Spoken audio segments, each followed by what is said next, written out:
Film makers கிட்ட OTT பிளாட்ஃபார்முக்குன்னு படம் பண்ணுறது எனக்கு அவ்வளோ உடன்பாடு இல்லை. படம் வந்து தியேட்டருக்காக எடுக்கணும், அது ஓடிடியில் ரிலீஸ் பண்ணலாம், அவ்வளோதான். Otherwise theatre experience is the best experience இந்த வேர்ல்டு. சோஷியல் மீடியாவோட வளர்ச்சியை நீங்கள் எப்படி பார்க்குறீங்க? காலத்தின் கட்டாயம் நம்ம அனுசரித்து அப்டேட் ஆகி தான் போகணும், அவ்வளோதான். இந்த ரீரிலீஸ்ன்றது ஒரு ட்ரெண்ட் ஆயிடுச்சு. சக்ஸஸ் பணம் சம்பாதிக்கணுங்கிறதான உண்மையான விஷயம். மக்களை என்டர்டெயின் பண்ணி பணம் சம்பாதிக்கிறதா இருந்தால் அது ரொம்ப நல்லா வரவேற்க விஷயம் தான். தியேட்டரில் போய் பார்க்கணும்னு நினைக்கிற 3 படங்கள். ஆயிரத்தில் ஒருவன் நிச்சயமாக பார்க்கணும்னு சொல்லுவேன், வாத்தியார் படம். அதுக்கப்புறம் பாஷா பார்க்கணும்னு ஆசைப்படும், நாயகன் படம் பார்க்கணும்னு ஆசைப்படும். ஒரு 2 படம் இல்லை 3 படம் ஜெயிச்சா அடுத்த இலக்கு சிஎம் தான் அப்படின்ற ஒரு மைண்ட் செட்டு பொதுவாகவே இருக்கு. அப்படி இருக்கும்போது பல வெள்ளிவிழா படங்கள், பல 100 நாள் கொடுத்த மோகனியா சைலண்டா இருக்கு. நீங்கள் தப்பான ஆள்கிட்ட இந்த கேள்வி கேட்குறீங்கிறது மட்டும் உறுதியாக நான் சொல்ல முடியும். ரஜினி சார் கமல் சாருக்கு செம்ம போட்டியா அப்படின்னு ஒரு நியூஸ் பரவலாக வந்த போது அதை நீங்க எப்படி எடுத்துக்கிட்டீங்க? ரஜினி சார் கமல் சார் என்னைக்குமே ரஜினி சார் கமல் சார் தான். நம்ம யாருக்கு அப்போ இல்லை எப்பவுமே யாருக்குமே யாரும் போட்டி. ஹீரோவை அரசியல்வாதியா பாக்குறாங்க. இதை பத்தி உங்கள் பார்வை? எல்லாம் காலத்தின் கட்டாயம், எல்லாமே நம்ம வந்து சொல்றதுக்கு ஒன்றும் இல்லை. எனக்கு அந்த மாதிரி எந்த விதமான ஆசையும் இல்லை. வணக்கம் மோகன் சார். வணக்கம். ஒரு சிறிய இடைவெளிக்கு பிறகு மீண்டும் அதிரடியாக மோகன்னா வரீங்க. அப்படி இருக்கும்போது ஹராவை நீங்க தேர்ந்தெடுக்க என்ன காரணம்? இண்டஸ்ட்ரியில் இருக்கிற நண்பர்களுக்கு எல்லாருக்கும் தெரியும், மீடியா பீப்புள் ஃப்ரெண்ட்ஸ்க்கும் தெரியும். நிறைய கதைகள் வரும், கேட்பேன். ஆனால் ப்ராஜெக்டில் ஒரு எக்ஸைட்டிங்காகவோ ரொம்ப இம்ப்ரெசிவாக இது பண்ணால் எனக்கு ரொம்ப நல்லா இருக்குங்கிற மாதிரி ப்ராஜெக்ட்கள் வரல. அந்த டைமில் பிஆர்ஓ நிக்கில் முருகன் அவர்கள் ஒரு நாள் ஃபோன் பண்ணி, இந்த மாதிரி விஜய் ஸ்ரீ அவர் இப்படி ஒரு டைரக்டர், நீங்கள் கதை கேளுங்க, உங்களை வச்சு படம் பண்ணணும்னு ஆசைப்படுறாரு, கதை கேட்டு முடிவு பண்ணுங்கன்னாரு. ஓகேன்னு கதை கேட்டேன். அதில் சில விஷயங்கள் ரொம்ப நல்லா இருந்துச்சு. அப்போ அவர்கிட்ட அது பேசும்போது இதெல்லாம் நல்லா இருக்கே, இதையே கொஞ்சம் அப்படி பண்ணால் நல்லா இருக்குமேன்னா, luckily director was very very encouraging. எப்படி சொல்கிறீங்க, என்ன மாதிரி கேட்குறீங்க, இல்லை என்ன எதிர்பார்க்குறீங்கன்னு கேட்க ஆரம்பித்தார். ரொம்ப பிரமாதமான டிஸ்கஷன் போகும்போது ஐ குட் சி அவர்கிட்ட இருக்கிற அந்த டேலண்ட் என்னால் ஐடென்டிஃபை பண்ண முடிஞ்சுது. அப்படியே பேச பேச சில நாட்களாக 7th டிராஃப்ட் பர்ஃபெக்டாக வந்தது. அதனால தான் அது பார்க்கும்போது கேட்கும்போது ரொம்ப நம்பிக்கையோடு இந்த ப்ராஜெக்டில் நடித்தேன், நல்லாயிருக்கும், கூட்டணியாக எல்லாரும் ஜெயிக்க முடியும்னு ஒரு நம்பிக்கை வந்துச்சு. பல சாதனைகள் புரிந்த சச்சின் டெண்டுல்கர் திரும்பி களம் இறங்கும் போதும், பல சாதனை புரிந்த மைக்கேல் ஜாக்சன் திருப்பி ஸ்டேஜ் இறங்கும்போது முதல் முறை அப்படின்ற ஒரு வயிற்றுல ஒரு சின்ன பட்டாம்பூச்சி பறந்ததா சொல்லியிருக்காங்க. அது மாதிரி ஹராவில் ஃபர்ஸ்ட் டே ஷூட்ல நீங்க என்ன ஃபீல் பண்ணீங்க? ஃபர்ஸ்ட் இல்லை, பூசணிக்காய் உடைக்கும் போதும் அதே தான் பட்டாம்பூச்சி தான் எனக்கு. ஹராங்கிற படம் என்னோட பார்வையில் முதல் படமாக தான் நான் நினைக்கிறேன். ஏன்னா ஒவ்வொரு படமும் ஒவ்வொரு நாள் ஷூட்டிங்லேயும் எனக்கு பட்டாம்பூச்சி தான். ஏன்னா இயக்குனர் சொல்கிறது தான் நாங்கள் அவருக்கு சாட்டிஸ்ஃபையாக பண்ணணுங்கிறது ஒன்று இருக்குது. அதை எப்படி நம்ம ஸ்டைலில் பண்ணணும், அவரை எப்படி கன்வின்ஸ் பண்ணணுங்கிறது இருக்குது. ஸோ மொத்தமாக மற்ற நடிகைகள் டெக்னீஷியன்ஸ் சொல்லும்போது கூட்டணி ஜெயிக்கணுங்கிறத நான் ரொம்ப உறுதியாக இருக்கேங்கிறதுனால எவ்ரிடே பட்டாம்பூச்சி தான். ஸோ ஹராவோட இந்த கேரக்டர் இது வரைக்கும் நீங்கள் பண்ண படங்களோட இந்த கேரக்டர் எந்த அளவுக்கு உங்களுக்கு டிஃப்ரெண்ட்டாக? நான் முதலே சொன்ன மாதிரி ரொம்ப வித்தியாசமாக தான் இருக்குது. சொல்லும்போது பழசு மாதிரி தான் இருக்கும், ஆனால் வித்தியாசமான ஆட்டிடியூட் உள்ள கேரக்டராக இருக்குது. ஒரு மிடில் கிளாஸ் மேன் தான், பட் இருந்தாலும் அவர் திரைக்கதை அமைச்சிருக்கிற விதமும் அதில் என்கிட்ட அவர் நடிப்பு வாங்கியிருக்கிற விதமும் வித்தியாசமாக இருக்குது. அது இப்போ நீங்கள் டீசர் ட்ரைலர்லேயே நீங்கள் பார்த்துருப்பீங்கன்னு நான் நினைக்கிறேன்.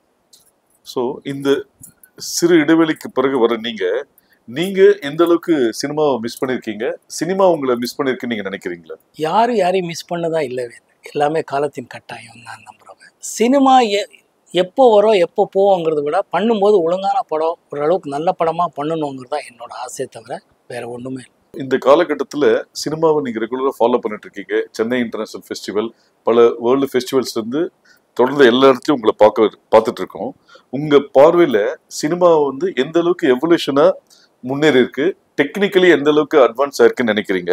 இன்னைக்கு பாக்ஸ் ஆஃபீஸ் ஹிட்ஸ்ன்றது 100 நாள் சில்வர் ஜூப்ளி தவிர்த்து 3ஆவது நாளே சக்சஸ்ன்ற மாதிரி ஒரு விஷயங்கள் டிரான்சிஷன் ஆயிருக்கு. இதை நீங்க எப்படி பாக்குறீங்க? இது எவல்யூஷன் தானே, நல்ல விஷயமா தான் இருக்கு. டிஜிட்டல் மீடியா வந்திருக்கு, சோஷியல் மீடியா வந்ததுக்கு அப்புறம் சினிமா செய்கிறதாவதோ திங்கிங் ஆகட்டும், ஆடியன்ஸ் டேஸ்ட் ஆகுது, எல்லாமே மாறி இருக்கு. டிஜிட்டல் வந்ததுக்கப்புறம், ஓடிடி பிளாட்ஃபார்ம் வந்ததுக்கப்புறம். ஸோ இந்த 3 நாளோ 2 நாளோ ப்ரொடியூசர் சக்ஸஸ்னால் அது நம்ப வேண்டியது தானே. ஏன்னா பணம் போட்டவரும் நல்லா இருக்குது, நான் ஹாப்பியாக இருக்கேன்னா அது நம்ம ஒத்துக்க வேண்டியது. அந்தந்த ஃபார்மேட்டுக்கு அடாப்ட் ஆகணும். சரி, டிஜிட்டல் ஃபார்மேட்டுங்கிறது ரொம்ப நல்ல விஷயமா இருக்குது. அதை அந்த டிஜிட்டல் அப்டேட் பண்ணி அதை எப்படி நுணுக்கமாக யூஸ் பண்ணி நல்லா பண்ணுறவன் தான் உண்மையான ஒரு சிறப்பான இயக்குனர்னு நான் நம்புகிறேன். அதனால எனக்கு ரொம்ப பிடிச்ச விஷயமா இருக்கு. சார், உங்களோட கேரியரில் பார்த்தீங்கன்னா ஒரு வாரத்துக்கு 2 படங்கள் ரிலீஸ் ஆயிருக்கு. 2 மாசத்துல 5 படம் ரிலீஸ் ஆயிருக்கு. உதாரணத்துக்கு அக்டோபர் 22 வந்து ஓ மானே மானே படமும், அக்டோபர் 23 வந்து ஓசைன்னு ஒரு படம் பேக் டு பேக் ரிலீஸ் ஆச்சு. அப்புறம் ஒரே நாள்ல 3 படம், உதயகீதம், பிள்ளை நிலா, தெய்வ பிறவி.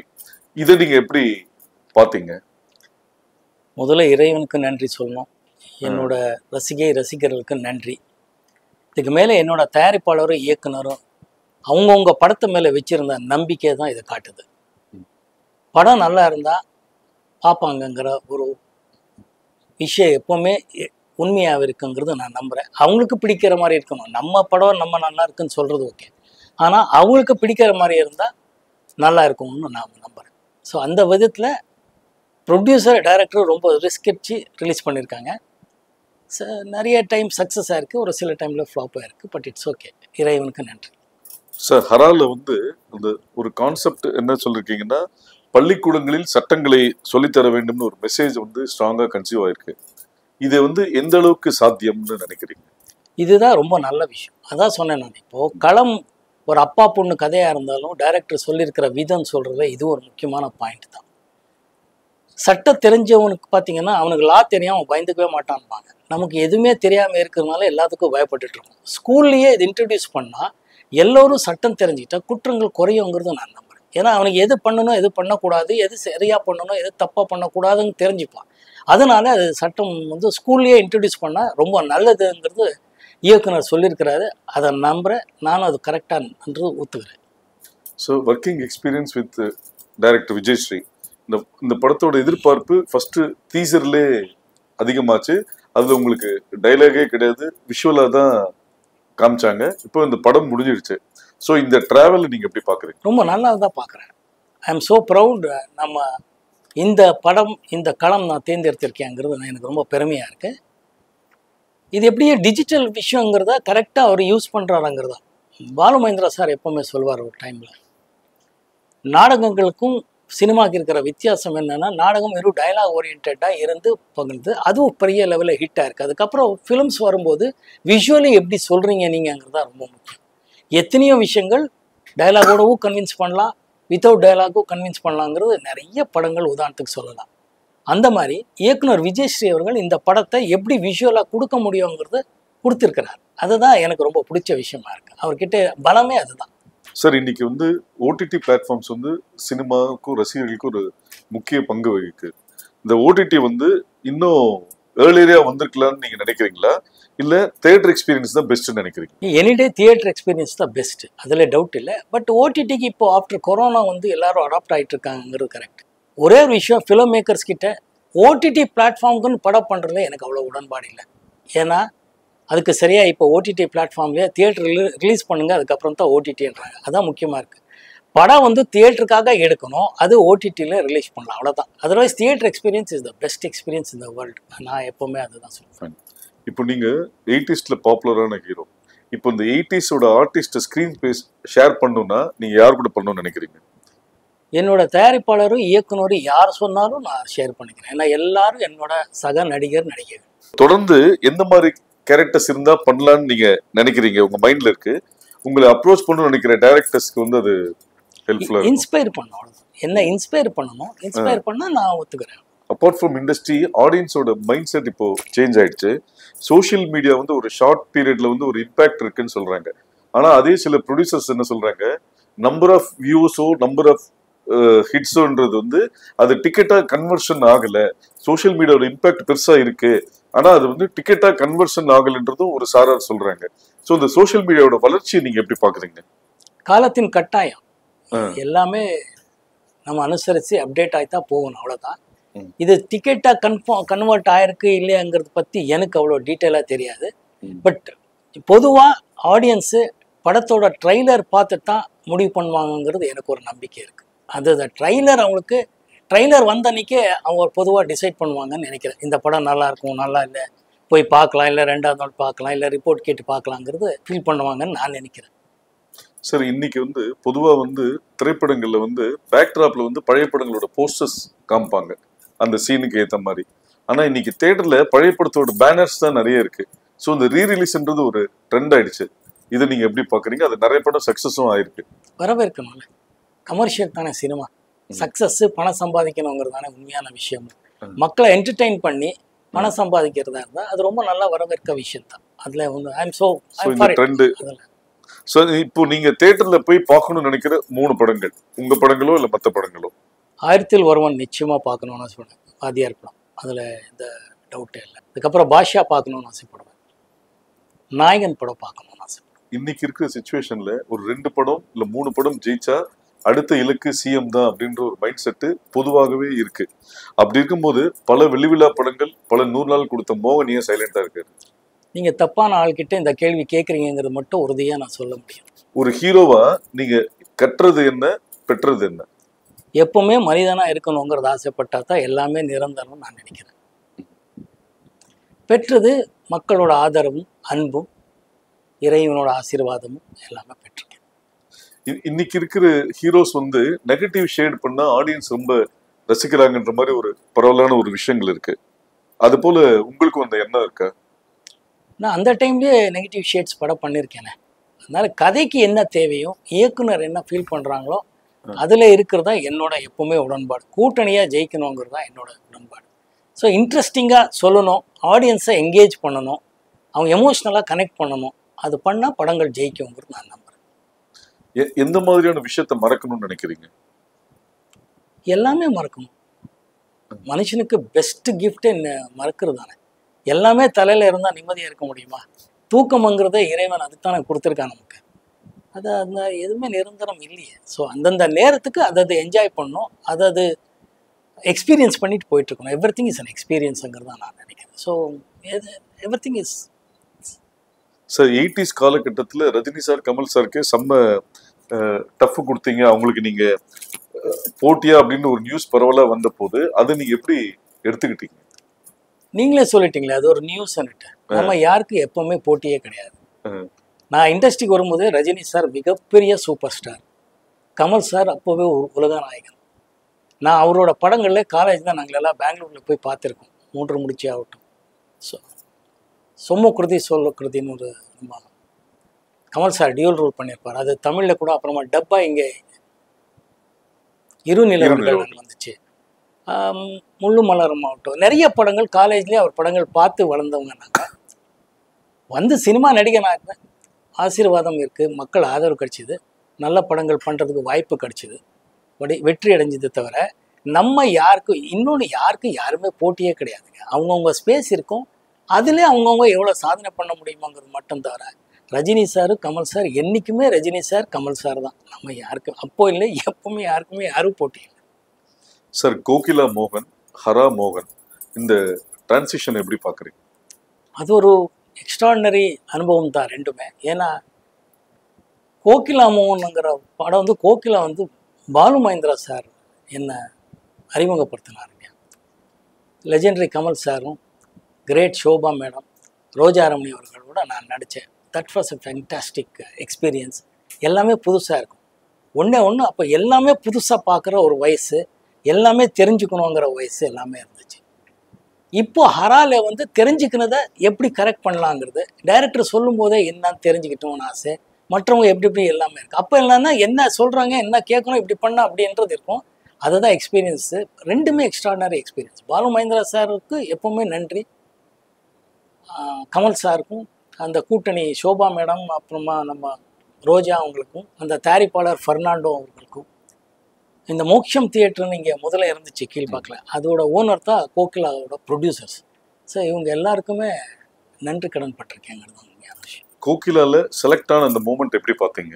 பாலுமேந்திரா ஓகே சொன்னது, அதில் நடுவில் வந்து ஃப்ரேம் வைக்கும்போது நீங்களும் கமல் சார் ஒரே மாதிரி இருக்கீங்கன்றதுனால கமல் சாருக்கு கண்ணாடி போட்டதாகவும் உங்களுக்கு தாடி வச்சதாகவும் ஒரு செய்தி இருக்குது. அந்த மூமெண்ட் எப்படி பார்க்குறீங்க? ரொம்ப இன்வெஸ்ட் பண்ணியிருக்கீங்கன்னு தெரியுது. பட் இருந்தாலும் இந்த உண்மை ரொம்ப எக்ஸைட்டிங் மூமெண்ட். அது நம்ம வந்து நடிக்கணும்னு ஆசைப்பட்டு நான் இண்டஸ்ட்ரிக்கு வரல. வேலைகளுக்கு பொதுவாக அந்த டைமில் பிஎஸ்சி முடிச்சதுக்கப்புறம் வேலைகள் தேடிட்டு இருக்கும்போது இருந்தால் ஒரு அவகாசம் என்னன்னா என்டர்டெயின்மெண்ட்டானா இப்போ ட்ராமா ட்ரூப் பெனக்கான ஒரு drama ட்ரூப்பு PV Karanth legendary man அங்கே இங்கே கூத்துப்பட்டுற மாதிரி அப்போது அது பொதுவாக இருந்துச்சு. ஆர்ட் ஃபிலிம்ஸு எக்ஸ்பெரிமெண்ட் ட்ராமா பண்ணுற ட்ரூப்பில் என்னை வந்து கூப்பிட்டாரு. எது கூப்பிடுறாங்கன்னே தெரியல. பட் சமம் they felt I am talented என்கிட்ட இருக்குங்கிறதுனால டேலண்ட் இருக்குது, அது எப்படியாவது பண்ணணும். அப்போது அவரோட ட்ராமா ட்ரூப்பில் போய் ஒரு ட்ராமா பண்ணேன்.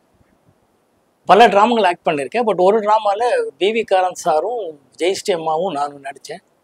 அது வந்து லங்கேஷன் சொல்லி அப்போது ரொம்ப இங்கே ஜெயகாந்தன் சார் மாதிரி அங்கே மிகப்பெரிய ரைட்டர், அவரோட ட்ராமா அது அவரோட எழுத்தில் அது பாம்பேயில் மிகப்பெரிய பேர் வாங்கி கொடுத்தது. அங்கே இருந்த பாலு மகேந்திரா சாரோட அசோசியேட்டுன்னு நம்ம ட்ரூப்பில் ஒருத்தர் இருக்கிறாருன்னு அது வரைக்கும் எங்களுக்கு தெரியாது. அவர் தான் இவ்வளோ நல்லா நடிக்கிறீங்களே, ஏன் சினிமாவில் நடிக்கணும் போது எனக்கு தெரியாது, புதுசு அதெல்லாம் எனக்கு தெரியாது சார், எனக்கு தேவையில்லை, நான் இன்டர்வியூ போயிருக்கேன், வந்துட்டுருக்கேன், ரிட்டன் டெஸ்ட் பண்ணியிருக்கேன் பேங்க்குக்கு, அதெல்லாம் சொல்லிகிட்ருப்பேன். பட் இருந்தாலும் ஹீ ஃபோர்ஸ் மீ பண்ணதுக்கப்புறம் ஒரு வாய்ப்பு. பாலு மகேந்திரா சார் வந்து சீனியர் நடிகர்கள் எல்லாரையும் பார்த்து என்னையும் பார்த்து என்னை கேட்டார், என்ன மோகன் வாட் யூ திங்க்னு. அவரோட கேமராவில் அப்போ தெரியாததுக்கப்புறம் தான் அனுபவித்த விஷயங்கள், அவரோட கேமராவில் அவர் என்ன ஷூட் பண்ணிகிட்ருக்காருங்கிறது எவ்வளோ பெரிய விஷயங்கிறது அதுக்கப்புறம் மூடு பண்ணி அதுக்கப்புறம் எல்லாம் தெரிஞ்சுக்கிட்டேன். ஸோ அப்போது தெரியாது, கேட்கும்போது கேட்டார், கேன் யூ ஆக்ட்னாரு. I said I don't know sir.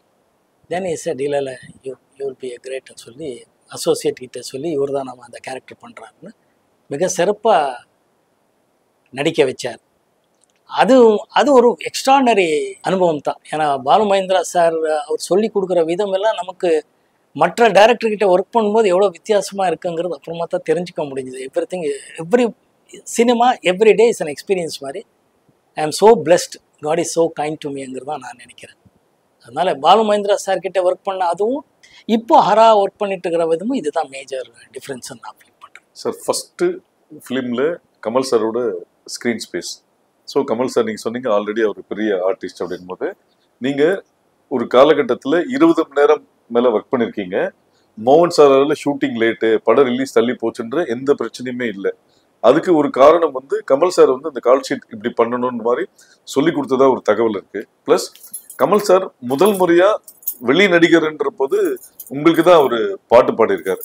இந்த 3 இன்சிடென்ட்ஸ் நீங்கள் எப்படி பார்க்குறீங்க? இறைவனோட ஆசீர்வாதம் ஃபர்ஸ்ட் திங், அதை நான் அவருக்கு தான் நன்றி சொல்லுவேன். இது ஒரு நிகழ்ச்சி என்னன்னே தெரியல. ஏன்னா பாலு மகேந்திரா சார் கோகிலா படம் ஃபஸ்ட்டு ஸ்கெட்யூல் கூப்பிட்டாங்க, 3-4 நாள் நடித்தேன். அதுக்கப்புறம் வந்து நான் என்னோடய ட்ராமா ஃப்ரெண்ட்ஸ் ட்ரூப்பில் இருக்கும்போது அந்த ட்ராமா ஃப்ரெண்ட்ஸு கேங்கே ஒரு சினிமா எடுக்கிறாங்க, எப்படி நீ நடிகர் ஆகிட்டியா வாடான்னாங்க. நானும் போயிட்டேன். காராப்பூர் ஃபாரஸ்ட்டு மைசூர்லேருந்து உள்ளே ஒரு கொஞ்சம் டிஸ்டன்ஸில் இருக்கிற ஃபாரஸ்ட் ஏரியா ஷூட்டிங்கில் இருக்கேன். நமக்கு தெரியவே தெரியாது. இங்கே பார்த்தா பாலு மகேந்திரா சார் கோகிலாவுக்கு 2வது ஸ்கெட்யூல் பெங்களூர் வந்திருக்கிறாரு. லெஜெண்டரி கமல் சார், ஷோபா, ரோஜா ரமணி இவங்களெல்லாம் நடிச்சிட்ருக்காங்க. என்ன கேட்டிருக்காங்க, வீட்டுக்கு அப்போல்லாம் லேண்ட்லைன் ஃபோன் பண்ணி கேட்டிருக்காங்க. எங்கள் அப்பா வழக்கம் போல் அவன் இங்கேயும் ஏதோ ஷூட்டிங் போனானேன்னு இவங்க டென்ஷன் ஆகிட்டாங்க. எந்த ஷூட்டிங் போகிறா, இப்போ இது நம்ம படம் வந்தபோது அப்போவே கமல் சார் வந்து ரொம்ப பிஸியான ஆக்டர். அவங்க ஷூட்டிங்னால 400-500 பேர் மேலே வந்துடுவாங்க. அங்கெல்லாம் கப்பன் பார்க்லலாம் பார்த்து நம்மளே ரசிச்சிருக்கோம், மகிழ்ச்சி பார்த்துருக்கோம். ஸோ அவரோட டேட் அவ்வளோ இம்பார்ட்டண்ட்டு, நமக்கு தெரியாது. நம்ம வந்து காராப்பூர் ஃபாரஸ்ட்டில் ஃப்ரெண்ட்ஸோட படம் ஷூட்டிங்கில் இருக்கேன். அப்புறமா ஒரு டெலிகிராமெல்லாம் கொடுத்து, அப்போது டெலிகிராம் கொடுத்து என்னை வர வச்சாங்க. 3 நாள் ஆயிடுச்சு. அதுக்குள்ளே அன்றைக்கி ஈவினிங்கு கமல் சார் வந்து 3-4 நாள் ஆயிடுச்சின்னு நினைக்கிறேன். கமல் சார் வந்து சென்னைக்கு திருப்பி வரணும். அன்றைக்கி ஈவினிங் போகிற பாலு மகேந்திரா சார் ரொம்ப கோவத்தில் இருந்தார். அசோசியேட் டைரக்டர், ஏன் இங்கே இப்படி பண்ணிட்டீங்க அப்படி இப்படின்னாரு. எனக்கு என்ன தெரியும், I don't know sir what is திஸ்ன்ற. இல்லையா எப்படியானா அது ரொம்ப கஷ்டமான விஷயம், அத்தனை பேர் இருக்கிறாங்க, என்னோடய பொசிஷன்ஸ் எடுக்காமல் விட்டுருக்காங்க. பட் என்னோடய காம்பினேஷன்ஸ் பிகாஸ் நான் இல்லை. ஏன்னா நான் ரொம்ப இல்லை சார், அந்த டேரக்டர் இன்னொரு டேரக்டர் பேர் சொல்லி அவர் கூப்பிட்டார் சார், நான் அங்கே போயிட்டேன் சார். என்ன எப்படிடா இன்னைக்கு போகலான்றார். இல்லை சார் எனக்கு தெரியாதுன்னு. அப்போ தான் கமல் சார் வந்து கூப்பிட்டு, ஏன் நல்லா நடிக்க எல்லாம் கரெக்டு, இந்த படம் வந்து எப்போ ஷூட்டிங் இருக்கேன்னு. இல்லை sir they didn't tell me. என்ன அவர் எப்படிடா சொல்லுவார், நீ தானே கேட்கணும். இன்னிலேருந்து இப்போ மார்க் மை வேர்ட், டைரி வச்சுக்கோ, எப்பப்போ யார் யார் கூப்பிடுவாங்க, எத்தனை நாள் வேணும்னு நீயும் கேட்கணும். அவங்க சொல்கிறாங்க இல்லைங்கிறது கூட நீ கேட்கணும், கேட்டு தெரிஞ்சுக்கணும். இன்னொரு படம் வந்திருந்தானா நான் இல்லை சார் எனக்கு தெரியல, இதெல்லாம் தெரிஞ்சுக்கோன்னு தானே சொல்லிட்டுருக்கேன். இதெல்லாம் தெரிஞ்சு you should maintain a diary. There you should mark every ஃபிலிம்னார். ஸோ முதல் படமே கால் ஷீட் கிளாஷ்ன்றது அப்போது நான் உணர்ந்தேன். அதுக்கப்புறம் எந்த படத்துக்கும் நான் கால் ஷீட் கிளாஷ் பண்ணதே இல்லை. என்னால் ஒரு மணி நேரமும் அரை மணி நேரமும் லேட் ஆனதே இல்லை. அது ரொம்ப முக்கியமான காரணம். கமல் சார் அன்றைக்கி சொன்னது. நான் பழகினா நான் வளர்ந்த அந்த ட்ராமா ட்ரூப் ஒரு பெனகான்ட்டு இருக்குது. அது வந்து பிபி காரந்தன் சொல்லி ஒரு எக்ஸ்ட்ராடினரி மனிதர், extraordinary legendary director, music director, எல்லாமே அவர் ஹிந்துஸ்தானி மியூசிக் எல்லாம் அவரோட ட்ராமாஸ் எல்லாம் அவ்வளோ பெரிய இன்டர்நேஷ்னல் பாப்புலர். அங்கே என்னன்னா எல்லாரும் இப்போது இந்த கூத்துப்பற்ற என்ன சொல்லுவோம், அப்போவே எல்லாரும் எல்லா வேலை பார்க்கணும், யாராலையும் எதுவுமே லேட் ஆகக்கூடாது வரக்கூடாதுங்கிறது ஒன்று. அந்த ஸ்கூல்லையே வளர்ந்ததுனால அதெல்லாம் ஹெல்ப் ஆனதுனால இது வரைக்கும் அதை மெயின்டைன் பண்ணிட்டு இருக்கேன். அந்த சாங் பொன்மானை தேடுது, ஐ எம் பிளஸ்ட், அவ்வளோதான். எதுக்காக என்ன எனக்கு அவர் பாடினாரான்னு எனக்கு தெரியாது. பாடினது ரொம்ப மகிழ்ச்சியாக இருந்துச்சு. ஷூட்டிங் பண்ணும்போதெல்லாம் ரொம்ப என்ஜாய் பண்ணியிருக்கோம். ஐ திங்க் வாய்னிஷ் செட்டில் தான் ஷூட் பண்ணோன்னு நினைக்கிறேன். ப்ரொடியூசர் ஃபிலிம் கோ கம்பெனிக்கு அது, அவருக்கும் டைரக்டருக்கும் சக நடிகரும் நன்றி சொல்லுங்கள். சார் பொதுவாக முன்னாடி வந்து மக்கள் வந்து அரசியல்வாதிகளை ஹீரோவை பார்த்தாங்க, இப்போ மக்கள் ஹீரோவை அரசியல்வாதியாக பார்க்குறாங்க. இது பற்றின உங்கள் பார்வை என்ன? நான் எப்பவுமே எதுவுமே பார்த்ததில்லை. ஒரு நடிக்கும் போது ஹீரோ, இல்லைன்னா சாதாரண ஒரு மனிதர், அவ்வளோதான் நான் பார்க்குறேன். என்ன நான் அப்படியே பார்க்குறேன், மற்றவங்களும் நான் பார்க்கும்போது அப்படி தான் பார்க்குறேன். கௌரவம் இருக்குது, பட் யாரும் எல்லாம் காலத்தின் கட்டாயம். எல்லாமே நம்ம வந்து சொல்கிறதுக்கு ஒன்றும் இல்லை. எனக்கு அந்த மாதிரி எந்த விதமான ஆசையும் இல்லை, அந்த திறமையும் இல்லை.